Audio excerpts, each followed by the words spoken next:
Hello everyone, my name is Lim Kok Wee, you also can call me Ricky, and currently I'm taking the Bachelor Honours Business Management in the Leeds Beckett University.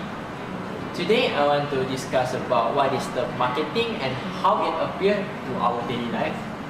Marketing means how to apply in the huge company and what I can get the experience to the company as well. And in generally, marketing is defined as the process to creating the value to the whole customer to satisfy their needs and wants and demands to gain more profit to increase the sales. In our daily life or surrounds everything, all the environment is involved of the marketing, such as the table, chairs as well. However, the marketing also will break down into three. The first is the marketing orientation, marketing environment, and customer behavior.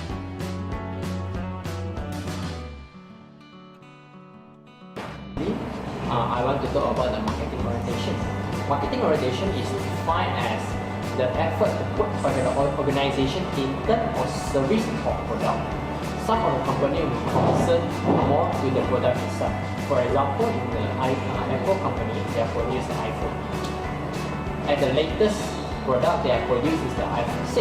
And however, they will concern the quality of the product itself to satisfy the customer wants and needs. That's why today the Apple are spending in the top mobile supply industry right now. Then when I go to the hotel industry, they are more concerned to the service, and that we call the intangible service.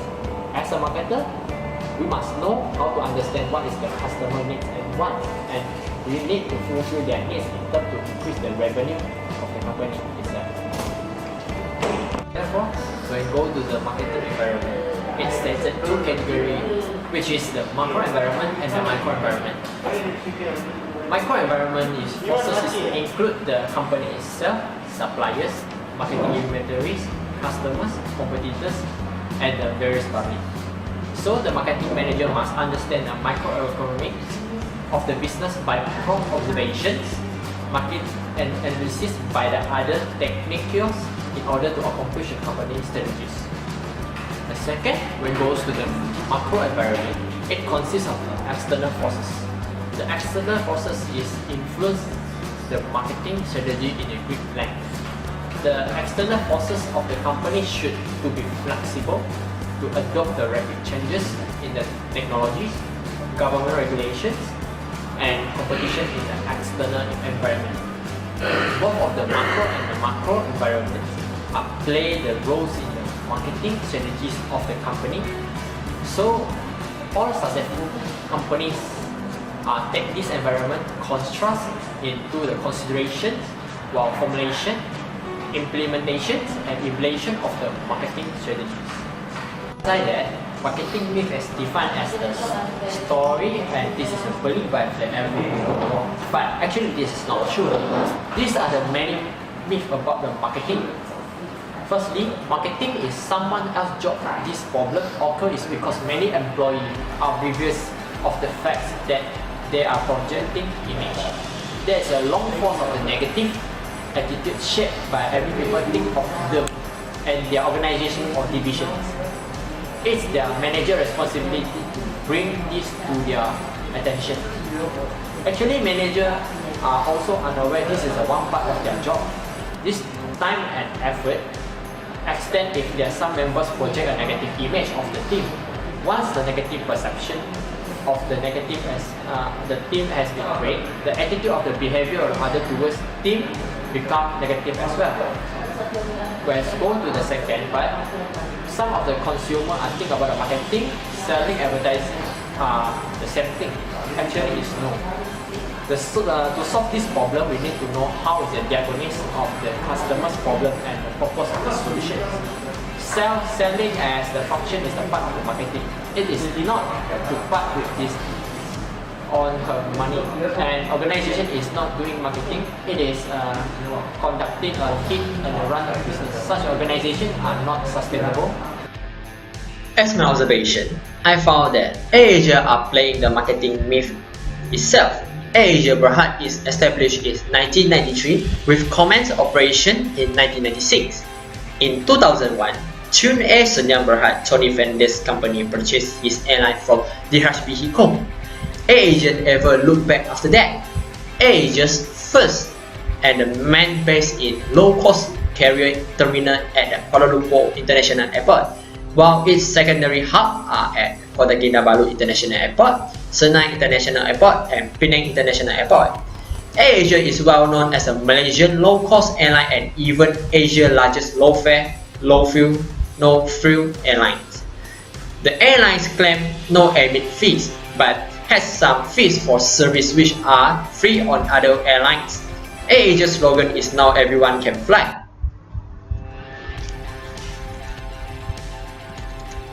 The mission and vision of the AirAsia is to be the largest low-cost airline in Asia, and it's serving the 3 billion people who are currently under the serve with the poor connectivity and the high fares. To be the best company to work for, whereby employees are treated as part as a big family. To attain the lowest cost so that everyone can fly with AirAsia. Therefore, the slogan also created mythos of the consumer that everyone can fly. But the reality is, if no money, how they can fly? However, they also have a few challenges that faced by the company, which is AirAsia does not have its own maintenance, repair, and facilities. It may be a good strategy when they first started with only Malaysia as a hub and a few planes to maintain, but now with the few hubs such as Malaysia, Thailand, Indonesia, and over 100 planes currently owned and about another 100 planes to be received in the next few years. AirAsia have to ensure proper continuous maintenance of the planes, which will also help to keep the overall cost low. It is a competitive disadvantage now to have its own facilities. AirAsia also received a lot of the complaints, such as received the complaint from the customer regarding of the service. For example, complaints are around flight delay, being charged for a lot of things and not able to change flight or getting a refund if customers could not make it. Good customer service and management is critical, especially when competition is getting intense. So, the AirAsia must analyze the problem and solve this problem in glance. So that right now, AirAsia are standing in the first low-cost airline in Malaysia. Secondly, I want to mention about the Starbucks coffee. Before this, Starbucks started its journey from a single store in 1971. Their three founders has a passion for coffee and tea and aim at providing coffee to a large number of the restaurants and bars. The Starbucks mission is to inspire the nature of the human spirit with one person and one cup, one neighborhood at a time. Starbucks mission is to establish Starbucks as the premier provider of finance coffee in the world, while maintaining its uncompromising principles while Starbucks continues to grow. The following set of the principles make Starbucks mission statement a success. These principles govern the decision-making process of Starbucks and act as a guideline for the employee to achieve the company goals itself. However, in Starbucks, the employee has been trained so that the manager provided a great work environment and treat each other with the dignity and respect. They must make sure the coffee should be roasted and delivered freshly every day. Enthusiastic and satisfied customers should be developed at all the times. However, they also will face some difficulties. For instance, Starbucks product pricing itself is expensive. Who are the loving of the coffee every day also can't afford to purchase the coffee all the time. Starbucks also good in creating the logo image itself. Since the myth of the siren is well known as the consumer, the picture of the siren is chosen. Moreover, the silence is a part of the culture, which is indicate the Starbucks in a brand of deep meaning. So customer will define the brand so high quality of classy. Most people think about the stuff that use show their taste, just like that you think about a woman, they will think about the dial, have a good taste. Starbucks wanted to similar effect also. Then the color of brown is easy to understand. Consumer can easily to relate it with coffee. The first logo was a little bit complex, could give entire information to customers. Then it is cultured and fabulous, so it is successfully attracted many customers and helped Starbucks to survive in the market. Hence, when Starbucks changes its color from the brown to the green, it wanted the customer to recognize that it has expanded its product to more type of the food. Due to theories of color, brown may be not an appropriate color for fruit, since consumer may think about brown is dirty and lousy, while green can make the customers feel clean and fresh.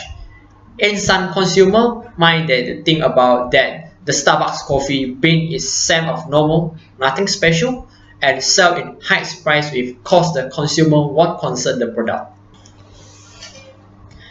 In generally research that I can learn that we can apply the marketing or marketing myth in our daily life, because it can cause to us to create the scenario to the consumer to attract them to purchase the product and service itself. Firstly, we need to identify the consumer really needs and put the customers as the first choice and create the product or service to the customers. However, in terms of the product, we must know to describe the product nicely and to explain the function very well to attract the consumer attention. And in terms of the brands, we need to know the brands very well by using the marketing myth, such like influence them in terms of the limited design and add some service it can satisfy their needs as well. Thank you.